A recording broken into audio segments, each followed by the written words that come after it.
In our second review video on right triangle trigonometry, we're going to take a look at special right triangles, talk about angle of depression, angle of elevation, and how to use those concepts in solving problems.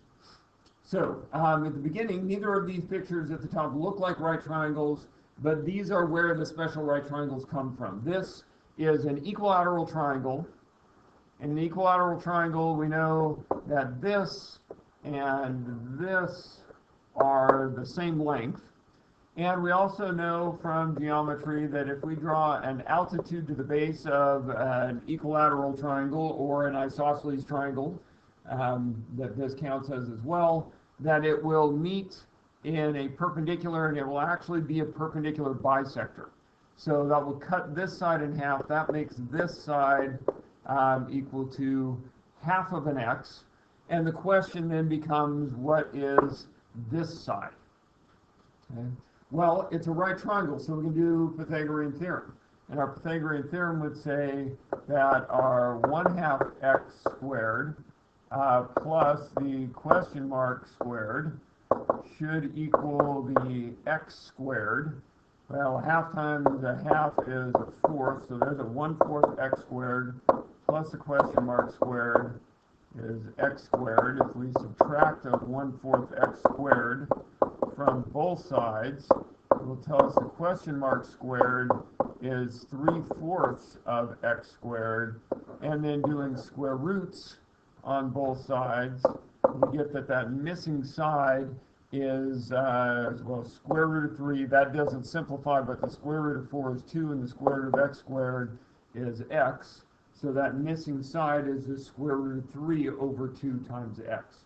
So the way that we will generally view this thing is to say, going from smallest to largest, the ratios, if we call the smallest side 1, then the middle length side is going to be square root of 3 times what that was.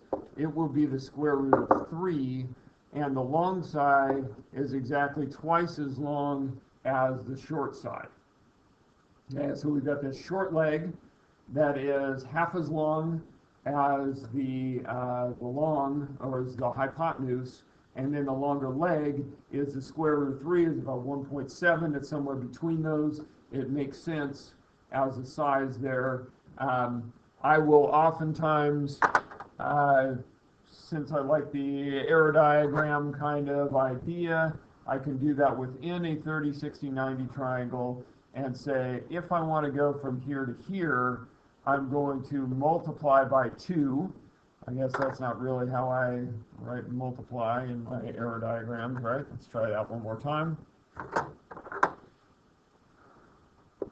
So in a 30, 60, 90, which this would be 60 degrees down here because that was equilateral, and then we cut it in half, which made it 30 and made that 90. So this is 2 times, and going from here to here is the square root of 3 times to get that up there. And that gives us our relationships there, and we can move backwards on those if we need to. Our other special right triangle is the 45, 45, 90. And we get that by cutting a square in half on its diagonal, since this side is x and that side is x on a square. And when we cut these angles in half, which were all 90, they're now each 45 degrees, and so that's why we call it a 45, 45, 90. And the question is, how long is that hypotenuse there? Well, Pythagorean Theorem again, x squared plus x squared equals the question mark squared. That's 2x squareds that equal the question mark squared, and a square root on both sides, and we get square root of 2 times x is what the question mark is equal to.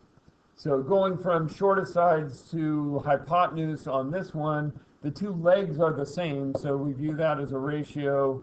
The legs are in a ratio of 1 to 1, and the hypotenuse brings in a square root of 2 times that, or as an arrow diagram to get from here to here, it's the square root of 2 times.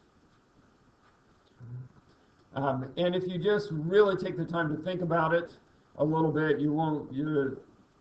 the relationship in the 30, 60, 90 between the short leg and the hypotenuse should be super easy to remember, and between the two legs in the 45, 45, 90, since that's an isosceles triangle there, super easy to remember there as well. If you got to do the Pythagorean Theorem a couple of times, you do it, but it's a fairly easy thing to memorize that process along the way as well. So those are the ratios in our two special right triangles. Okay.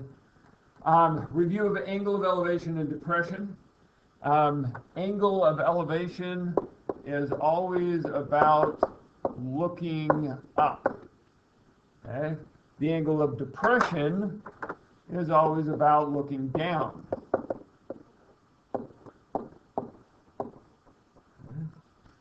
Both of these are measured from a horizontal line through the eye of the viewer. Okay, so whoever is doing the looking up or looking down, if the viewer is looking down, it's an angle of depression, and it's the angle that's formed between the line of sight, the line that they're looking along, and a horizontal line that goes through their eye. Okay. So, for example, on this, I've got a bird and a caterpillar or something down here, and the bird is looking down here with an angle of depression.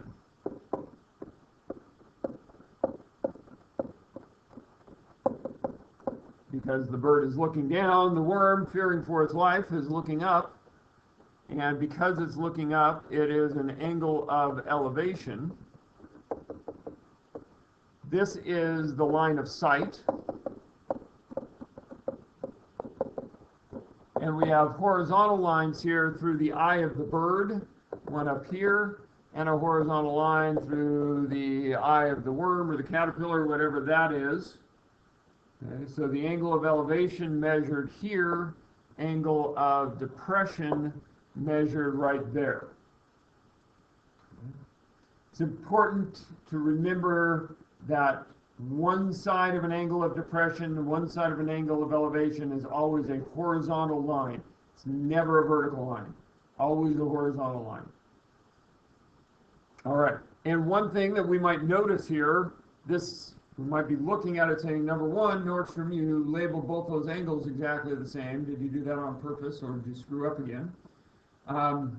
But then on the other hand, you might be looking at this and saying, that looks like a picture we drew 1,000 times in geometry.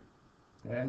And the geometry concept here verifies that these two angles are in fact the same size, because two horizontal lines are parallel to each other, and we have the theorem that said when two parallel lines are cut by a transversal,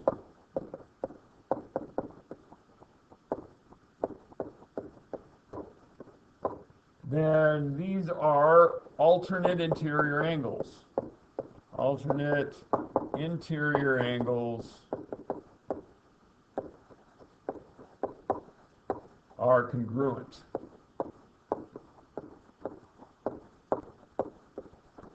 So it was not a mistake. I did it on purpose, saved myself there. And let's take a look at a problem involving angle of elevation or angle of depression. Okay, so a forester is out in the woods and sights the top of a tree at a 60-degree angle of elevation. Foresters carry a tool called a clinometer that measures angle of elevation and angle of depression. So we should probably draw a picture. So we need a tree. Here is the tree that the forester is seeing. And we need a forester. They will be dressed out here, or looking rather blue anyway. And our forester sees this tree at an angle of elevation. So we need a line of sight to the top of the tree and we need a line parallel or horizontal through her eye at a 60-degree angle. It doesn't look like a 60-degree angle, but that's what I said, so that's what it is. And it tells us that she is standing 300 feet away from this tree.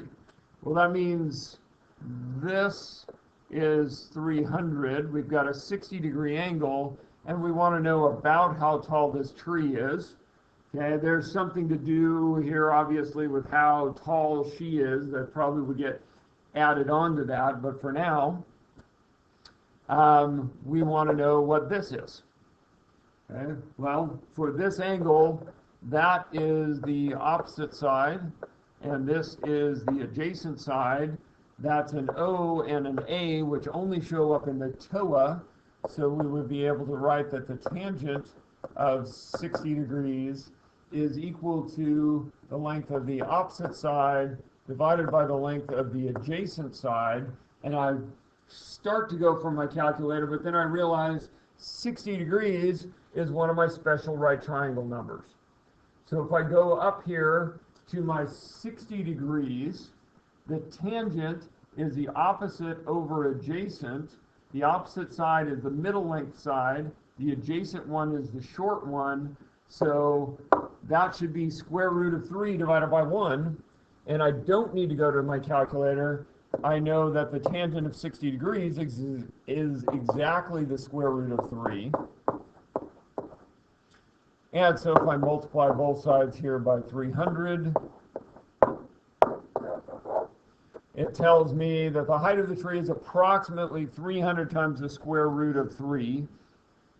Now, I don't know what that is off the top of my head, so I am going to do 300 times the square root of 3 on my calculator. And I get about 520 feet. That's a nice tall tree. Okay, so about 520 plus whatever height she is. The angle might be off, so this is probably a reasonable estimate for how tall that tree is. And you could go and you could verify this by doing 300 times the tangent of 60 degrees and find that you get exactly the same answer. My calculator for this at 519.615. You can verify in the other direction, but there's an example of using an angle of elevation and the knowledge of special right triangles to come up with the solution to a problem.